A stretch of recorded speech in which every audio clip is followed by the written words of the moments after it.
Chante Alléluia, chante Alléluia, chante Alléluia, chante Alléluia, chante Alléluia.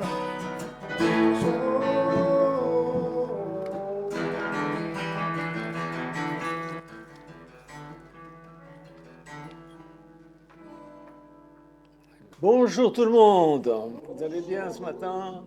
C'est bien, il y a eu un orage, il fait un peu plus frais, on est bien. Je vous disais vendredi passé que Jésus, par son salut, nous a rendu la liberté. Et il nous a rendus libres, en particulier de la culpabilité au sujet de notre passé. La culpabilité, c'est le prix mental que nous payons lorsque nos transgressions, les lois, notre conscience, qui est inspirée par Dieu. Dans la vie normale, nous savons très bien que si nous enfreignons les lois, eh bien, nous devons payer une amende.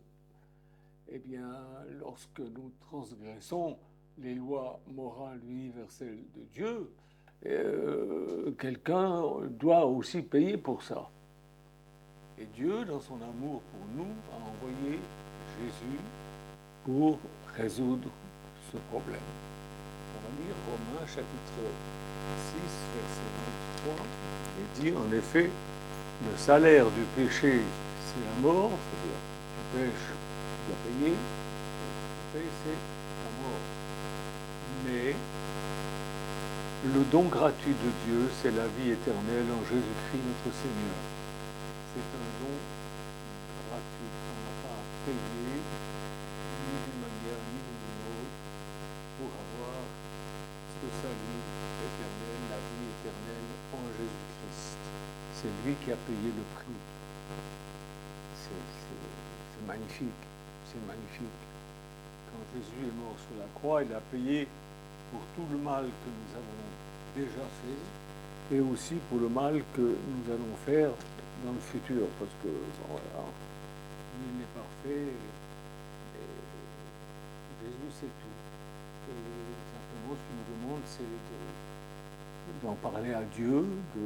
C'est ça que ça veut dire, confesser vos péchés. Ça ne veut pas dire aller se frapper la poitrine en disant j'ai péché, pardon, pardon Seigneur, j'espère que tu me pardonnes. Non, c'est pas ça. Confesser, c'est dire notre péché, avouer notre péché à Dieu, qui est fidèle et juste pour nous pardonner de tout péché et nous purifier de toute iniquité.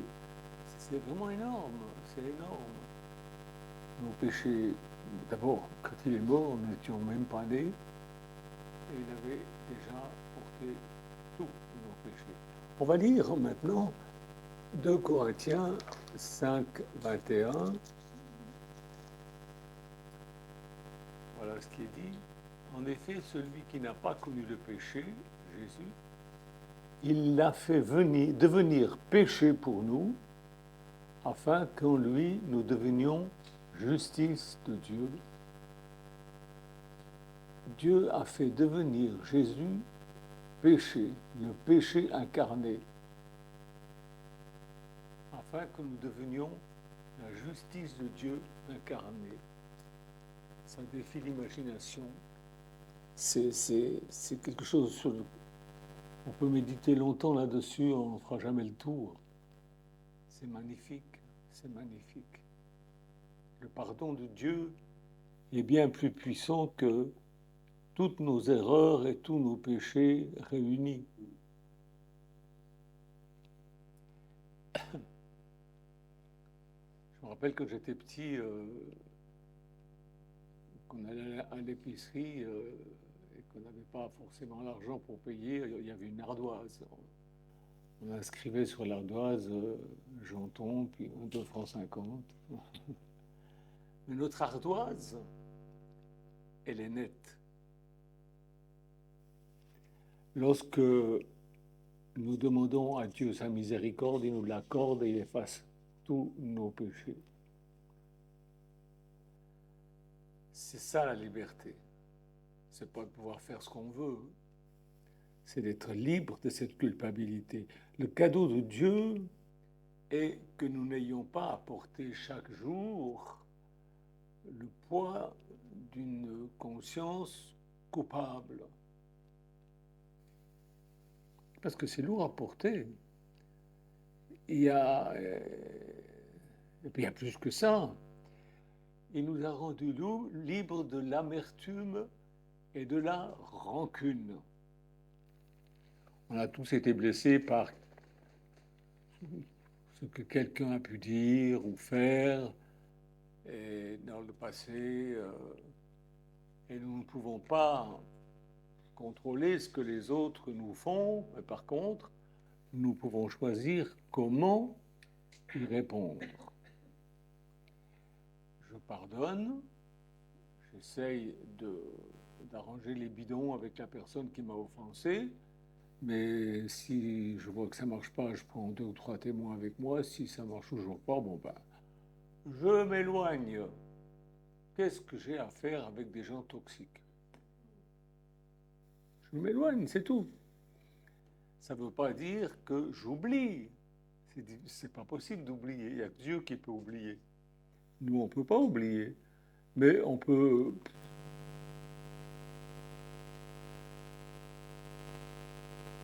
Je reste prudent comme un serpent. C'est ce que la Bible dit dans Matthieu 10, 16. Je refuse de voir la rancune ruiner la joie de ma vie. Un serpent, c'est un animal lucide, il sait éviter les dangers, il sait se cacher et il observe sans chercher à une confrontation inutile. Quand il sait que ça ne vaut pas la peine, il se cache et puis voilà. Moi, je fais ça avec beaucoup de monde. Et c'est très bien comme ça. Par son sacrifice, Jésus me rend libre à l'égard des autres. Je ne cherche pas à plaire aux gens. Je ne me préoccupe pas constamment de ce que les gens pensent de moi. Ça ne veut pas dire que je m'en fous. Mais s'ils pensent des bêtises, je ne vais pas me rendre malade avec ça. Ceux qui se préoccupent de ce que les autres pensent d'eux se font voler leur confiance en eux-mêmes. C'est insidieux, ça ne vient pas d'un coup. Ils se limitent et ils limitent leur potentiel parce qu'ils écoutent ce que les autres disent, puis ils disent oui, peut-être qu'ils ont raison, gna, gna. Et ils se vident de leur énergie. Moi, je refuse ça. Je ne veux pas ça. Ils empêchent, en fait, ils s'empêchent de devenir ce que Dieu veut qu'ils soient. Parce qu'ils écoutent les autres. Alors, l'antidote à la crainte d'être désapprouvé, eh bien, c'est de construire votre vie sur le fondement de l'amour inconditionnel de Dieu pour vous. L'amour libère. C'est le moteur de la confiance. Si j'avais écouté tout ce que les gens racontent, je vivrais sous les ponts. Mais je leur ai prouvé que j'étais plus intelligent qu'ils ne pensaient, et plus fort que ce qu'ils disaient. Et je les ai surpris, et ça, c'est ma fierté. Je suis content. Je suis très content. Vous savez, peu importe ce que vous faites dans votre vie, peu importe, il y aura toujours des personnes qui n'aimeront pas votre vie, même dans votre propre famille. J'ai dans ma famille des gens qui ne m'aiment pas. Vous savez quoi? Je m'en fous. Je m'en fous. J'ai d'autres choses à faire plus intéressantes que de me rendre malade avec ça. Hein? J'ai essayé, ils ne veulent pas. Bon ben, du balai circuler, il n'y a rien à voir. J'ai souvent été la cible de critiques mesquines. Et dans ces moments-là, j'aime me rappeler que de toutes les personnes que T.L. Osborne connaissait et respectait à travers le monde, je suis un des rares qu'il a choisi pour m'ordonner dans le ministère. Et ça me remplit de joie, parce que lui, c'était un homme de valeur. C'est pas plus que... Son amour pour moi est celui d'autres personnes formidables. Je ne connais pas que Frère Osborne, mais d'autres personnes formidables ont pris ma défense, ont été... Ça me donne la force pour ignorer la désapprobation de personnes insignifiantes. Vous savez, ils ont du temps à perdre. Pas qu'ils perdent leur temps. Moi, je ne perds pas mon temps en pensant à ce qu'ils disent, à ruminer là-dessus. Je m'en fous, je m'en fous. Vous savez, il m'a fallu quand même du temps pour en arriver là. Hein. Quand j'avais 20 ans, je ne pensais pas du tout comme ça. Mais avec le temps, je me suis rendu compte que c'est comme ça qu'il fallait faire. Le soutien et l'amour des autres est encourageant, mais de se savoir profondément aimé et choisi par Dieu, c'est encore plus fort. On va lire Éphésiens 1, 4, 5. Éphésiens 1, 4, 5.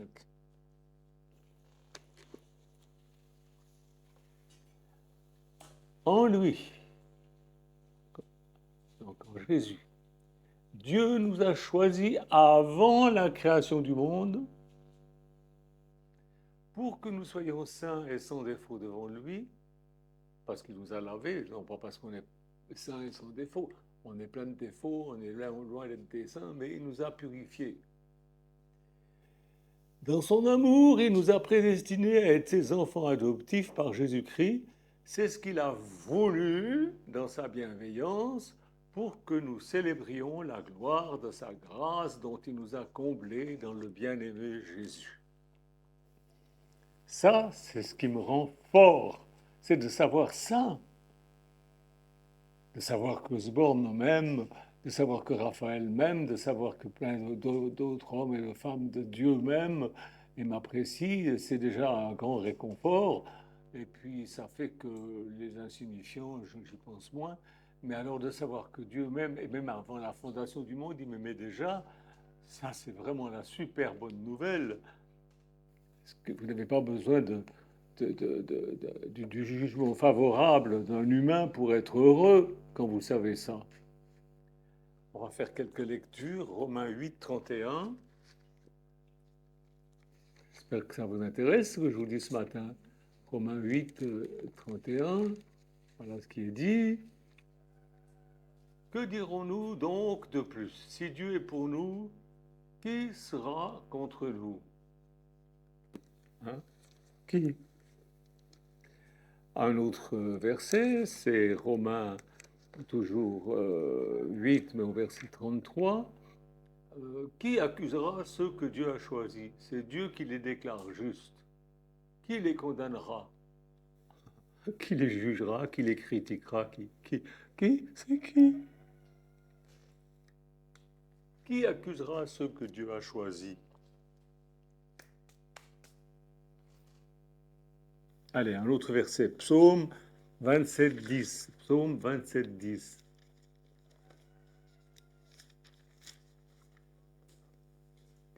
Même si mon père et ma mère viennent à m'abandonner, l'Éternel m'accueillera.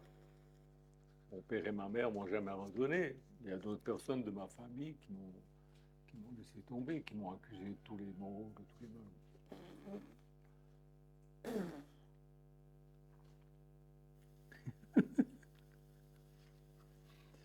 Vous voyez, tellement de gens fixent leur identité sur le jugement et les opinions de ceux qui les entourent. Mais ça les amène à quoi? À l'insécurité. À l'insécurité. Trouvez votre véritable identité en Dieu, qui vous a choisi dès avant la fondation du monde, qui vous a élu, qui vous a aimé. Même si les gens vous abandonnent, lui ne vous abandonnera pas. Trouvez votre véritable identité en Dieu, et non pas au travers de ce que les autres disent de vous. colporte à votre sujet. Voyez? Dans Jean 8, 36, Jésus dit, si le Fils vous libère, vous serez réellement libre. Alors on a tendance à penser, s'il nous libère du péché, oui, mais s'il nous libère aussi des autres, c'est pas mal. Moi je trouve que c'est très bien. Et s'il nous sauve de la peur de la mort aussi. Il nous sauve de la peur de la mort. Il y a plein de gens qui ont peur de la mort. Vous savez, en tant que pasteur, j'ai eu souvent l'occasion de prêcher lors des enterrements. Et je connais bien la différence que permet une relation personnelle avec Jésus-Christ dans la façon de voir comment les gens sont dans le deuil. Dans les enterrements, les gens, ils pensent à leur propre mort. On est bien peu de choses, ils disent, ils parlent d'eux. J'ai regardé dans les yeux des gens qui avaient ni espoir ni assurance du paradis, et j'ai senti la terreur et le désespoir dans leur cœur lors des enterrements. Mais vraiment, vraiment. Connaître Jésus, ça fait toute la différence. Dans le monde, quand vous faites face à la mort, quand vous connaissez Jésus, vous savez que vous avez la vie éternelle. La vie éternelle, mais moi je me réjouis de quitter. C'est beau ici, c'est bien, c'est formidable la terre. Dieu a créé la terre, elle est merveilleuse, c'est très beau. J'ai visité 70 pays, il y en a des plus beaux que d'autres. Mais c'est pas mon monde. Ma patrie, c'est pas ici. Et je me réjouis. L'apôtre Paul dit, la mort m'est un gain, je me réjouis. Pas vous? On est libéré de la peur de la mort. Si vous croyez ce que Jésus a fait pour vous à la croix, votre destin éternel, il est assuré. Il est assuré. Alors, les gens disent, moi j'ai pas peur de mourir, j'ai peur d'avoir mal. Oui, bon, ben voilà, c'est sûr, on n'aime pas avoir mal. Hein. Et vous n'aurez plus peur de la mort si vous croyez vraiment que Jésus-Christ est votre sauveur. On va lire Hébreux chapitre 2. Hébreux chapitre 2, 14 et 15. Puisque ces enfants ont en commun la condition humaine, lui-même l'a aussi partagée. Donc, Jésus. Hein, les enfants de Dieu sont dans la condition humaine et lui-même, il a aussi partagé de façon similaire. Ainsi, par sa mort, il a pu rendre impuissant celui qui exerçait le pouvoir de la mort, c'est-à-dire le diable, et libérer tous ceux que la peur de la mort retenait durant leur vie dans l'esclavage. Pourquoi les gens se distraisent, rigolent, boivent, se droguent, font toutes sortes de trucs, tout ça? C'est pour oublier qu'un jour, il va y avoir un point final. Parce qu'ils ont peur. Jésus a pris une condition semblable à la nôtre, similaire, et il s'est chargé, il est mort à notre place, il est mort à notre place. Et il a dit, celui qui croit en moi ne mourra pas. Quand même, il serait mort, il ne mourra pas. Alors, je vais m'arrêter là ce matin et je vais vous laisser réfléchir à ces choses. Et vendredi, je vais vous parler de 3 sujets basiques. Premièrement, pourquoi suis-je en vie? Deuxièmement, est-ce que ma vie compte pour quelque chose? Troisièmement, quel est mon but?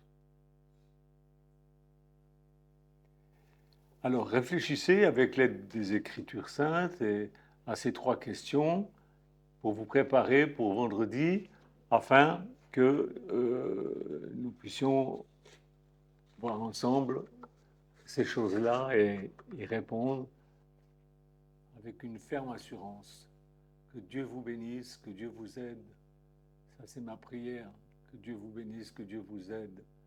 Ne soyez pas comme les gens de ce monde, je vous en supplie. Ne soyez pas comme ça. Vous avez une espérance bien plus élevée. Vous êtes aimé par le plus grand, par notre Dieu tout-puissant. De qui vous allez avoir peur? Dieu vous bénisse, au revoir.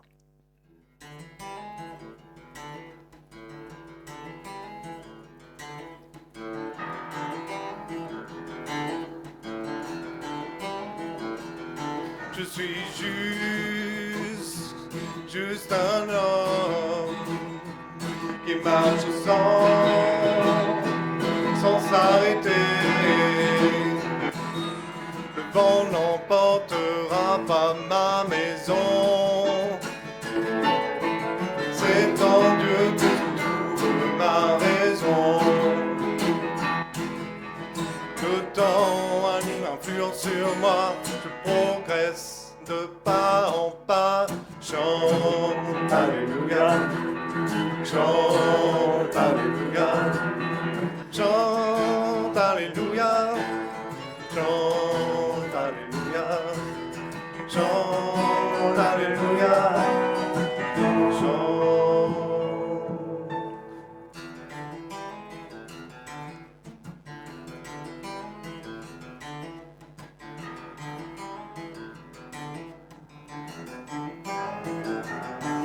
Je suis juste devant Dieu. Je marche sans me retourner. Ce ne sont pas les hommes qui m'arrêteront, ni leurs paroles vaines qui s'envoleront. Dieu parle à mon cœur chaque jour et c'est sa parole qui dure toujours. Chante, alléluia. Chante, alléluia. Chante, alléluia. Chante, alléluia. Chante.